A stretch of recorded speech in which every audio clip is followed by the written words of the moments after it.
Hi, and welcome to Key to Travel. I am your girl Key, and today we have some key news that we need to talk about here at Key to Travel.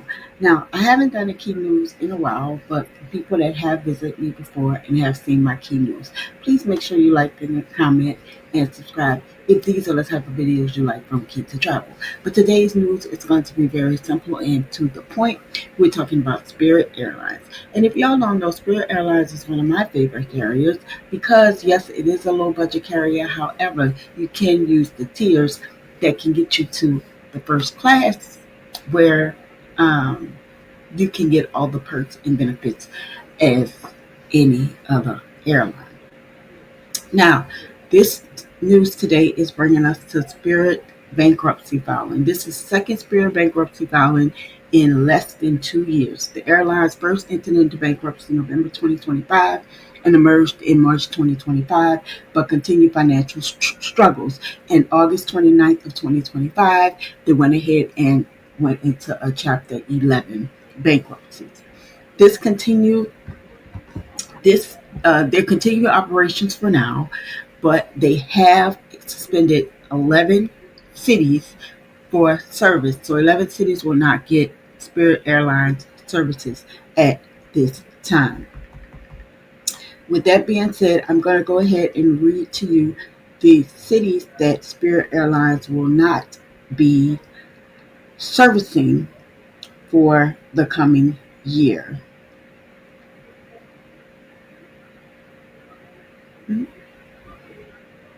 Okay, Spirit will not be servicing Fort Lauderdale, Orlando, Las Vegas, Columbia, Chattanooga.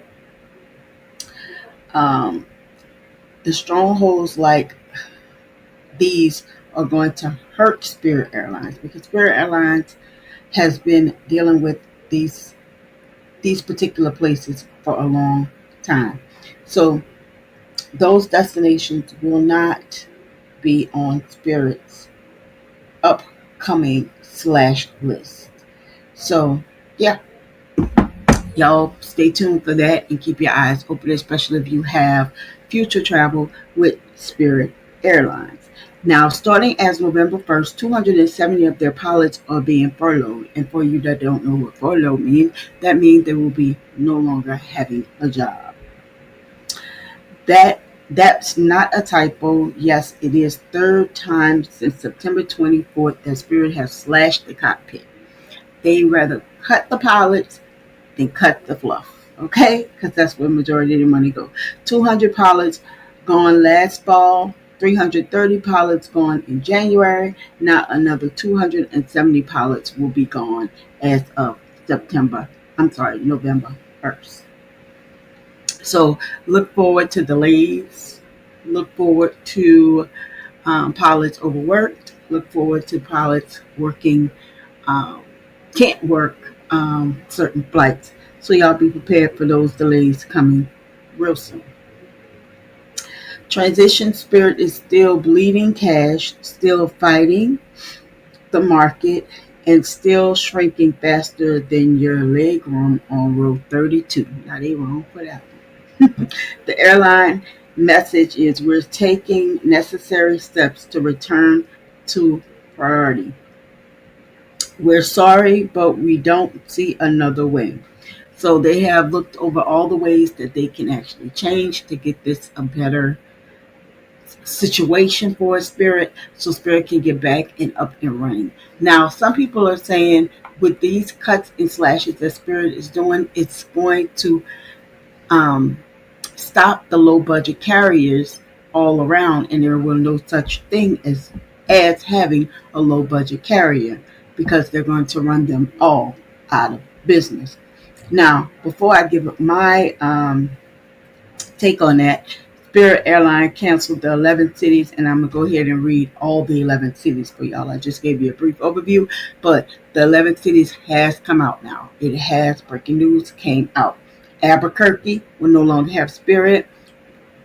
Birmingham will no longer have Spirit. Boise will no longer have Spirit. Chattanooga, Columbia, Oakland, Portland, Sacramento, Salt Lake City, San Diego, and San Jose will no longer have Spirit airline flights, y'all. So, starting real soon, those 11 cities have been pulled from Spirit's line. Now, like everybody's saying, is that meaning go away for all low cost carriers? Well,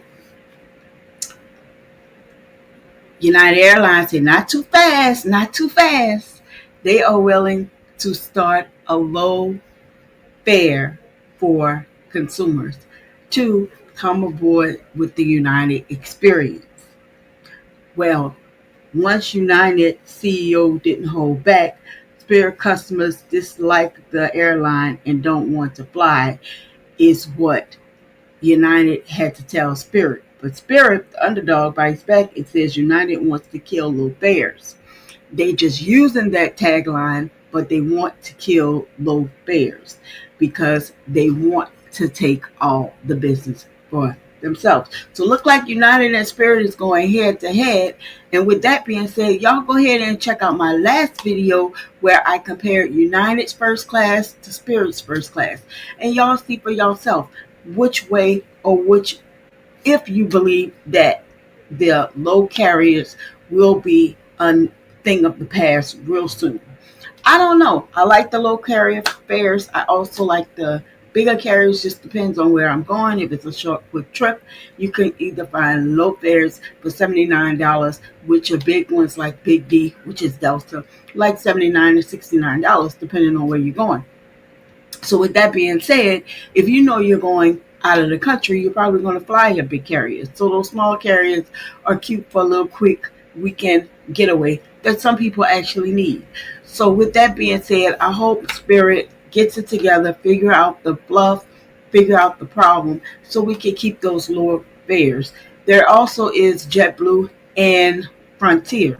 However, there's Frontier is stating that they're going to take the brunt of what Spirit had, but they don't have the tiers that Spirit has. They're just a low carrier all around. Where Spirit tried to do the first class, premium, and regular economy. And what Frontier is saying is they would have kept it all just low budget, then it would save a lot of time and a lot of effort. So with that being said, I'm going to put in my 2 cents. I think Spirit's motto and the way they set up was a very good motto and the way it was set up. However, I have been flying with Spirit to smaller locations that I've been going to recently, and I noticed myself that on their flights, on the shorter flights, they have not had so many people in the first class seating. So with me, I've been sitting in first class, and it's like the rest of the seats around me are empty. So they're not, because some people wait till the last minute to go ahead and purchase those upgrades and things like that, but they're not slicing the price as cheap as people would expect when they go to do that upgrade. And Spirit doesn't offer that upgrade to you when you are on the website checking in, unless you are a priority member. So with that might need to be looked into as well. But yeah, don't seem like a lot of people are doing the first class, because I think once they decide to do the budget flying, they just go ahead and stick with the budget flying. When they decide that this is a flight that is going to be a while, then they go ahead and take those first class flights. So with that being said, I just hope that Spirit, like I said, get it together. United, I don't believe that they will slash the prices as their CEO has stated. I think they want to, like Spirit CEO said, they want to get away with the low budget flying. So y'all let me know what y'all think in the comments. And this is Key to Travel. And thank you for watching. And I'll see y'all on my next video.